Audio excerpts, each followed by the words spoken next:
In de hele finale om de nationale titel gaat het om een saneemde best of 5. Justerjoen spande erom voor de ploeg van Chris Eimers. Op het eind van de eerste periode komen ze op voorsprong terug de topscorer van de Flyers, Kevin Bruisten.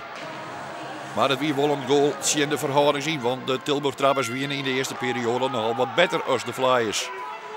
Dan de tweede periode. Daar waren binnen de Flyers beter, maar dan komen de Tilburg Trappers toch op lieke zichten. Door deze goal van Timothy Kaufman. En de Flyers rennen ik nogal wat straffen op, maar zo liepen in totaal 4 powerplays. En komen dan opnieuw op voorsprong terug Jared Polostroon op een assist van Bruisten. Dan sjocht het er wel goed uit voor de Flyers. En nog eens de koeken het op. Het wordt je zelfs 3-1 voor de Flyers. Opnieuw Polostroon en een assist van Bruisten. En lieken zien alle andere wedstrijden Heerenveen dus weer op voorsprong.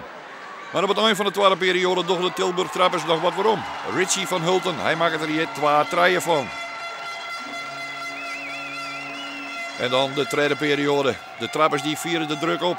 En er worden fladekers maken bij het verdedigen. En daar profiteert de Tilburgers van. Josh Prudden maakt hier de 3 gelijk. Maar dan opnieuw een grote flater bij het omschakelende ongeval. Paas wordt onderschept door Peter van Biezen. En dan staat het 4-3 voor de Tilburgers. De keeper van het ijs hellen en daar profiteert de Tilburg van. Het wordt 5-3. En daarmee is het sprookje voor de Flyers uit.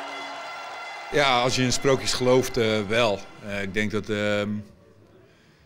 dat de realiteit is zoals vandaag het seizoen wordt beëindigd. En dat is dat de verschillen tussen Tilburg en Heerenveen heel erg klein zijn. En dat over 3 wedstrijden misschien wel waarschijnlijk wel de verdiende winnaar doorgaat.